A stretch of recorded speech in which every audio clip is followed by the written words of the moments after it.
Et nous avons compris que le peuple de Dieu s'était détourné de l'Éternel et ils sont tombés dans la pauvreté. Ils étaient pauvres. Ils étaient tellement pauvres au point où ils mendiaient même leur propre récolte. Et un jour, Gédéon reste chez lui. Il est en train de faire son travail. L'ange de l'Éternel vient lui dire, vaillant guerrier, l'Éternel est avec toi. Et il se pose la question que, mais attends, si l'Éternel est avec moi, pourquoi j'ai connu les deuils? Mes frères sont morts parce qu'on avait tué ses frères, on les a assassinés.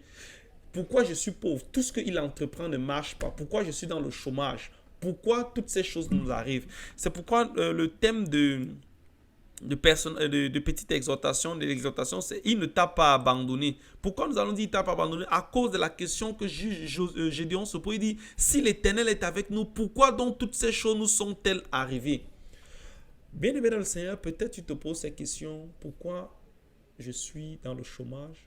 On me dit tout le temps que Jésus sauve, Jésus guérit, Jésus me donne le pain de vie. Mais pourquoi ma vie n'a pas de sens? Pourquoi j'ai perdu mon foyer?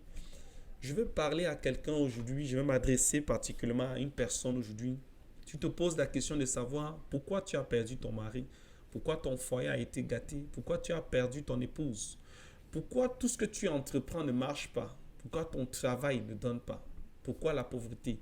Tu as eu deuil aujourd'hui et le lendemain on t'annonce un autre deuil, tu as perdu tes parents, tu as perdu ton enfant.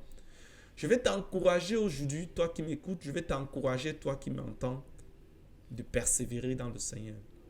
Jésus ne t'a pas abandonné. Gédéon pensait que l'Éternel avait abandonné.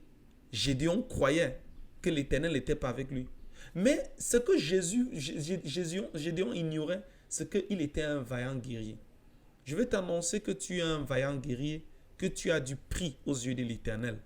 Tu es précieux aux yeux de l'Éternel. Tu es précieuse aux yeux de l'Éternel. Pourquoi toutes ces choses te sont-elles arrivées? Il vaut mieux perdre tout ce que tu as, mais ne te perds pas toi-même. Jésus est venu pour te sauver. C'est le salut le plus important. Ce qui est arrivé, gloire à Dieu. L'Éternel est capable de restaurer ta vie.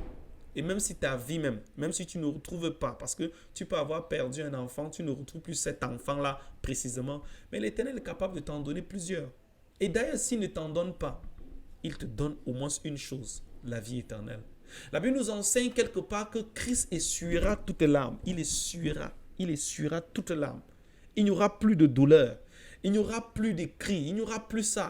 Tu ne vas plus connaître la souffrance d'avoir perdu un proche. Tu ne vas plus connaître la souffrance de vivre dans la pauvreté. Tu ne vas plus connaître la souffrance de vivre dans le célibat. Tu ne vas plus connaître la souffrance de subir les moqueries parce que tu n'enfantes pas dans ton foyer.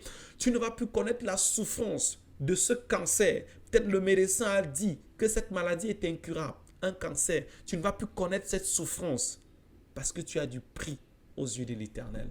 D'ailleurs, c'est la raison pour laquelle la parole de Dieu nous enseigne dans le livre de Jean chapitre 10 verset 11. Jésus dit, je suis le bon berger donne sa vie pour ses brebis.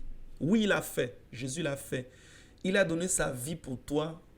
C'est pourquoi nous disons que tu es précieux. C'est pour ça que l'ange de l'Éternel lui a dit, vaillant guerrier à Gédéon, l'Éternel est avec toi. Précieuse de Jésus, précieux de Jésus, prince de Jésus, princesse de l'Éternel, l'Éternel est avec toi.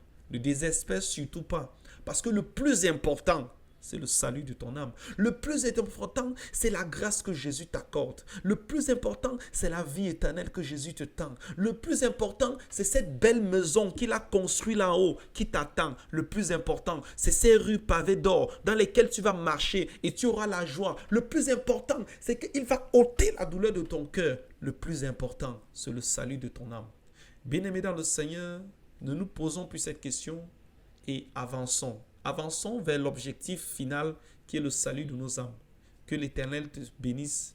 Sens-toi béni où tu nous écoutes. Demeure béni, demeure puissamment béni. Je prie que la grâce de l'Éternel te saisisse. Je prie que la grâce de l'Éternel vienne ôter ce fardeau que tu as dans le cœur et te donne le sourire et te donne la véritable paix et te permette également de comprendre que le plus important, c'est le salut de ton âme.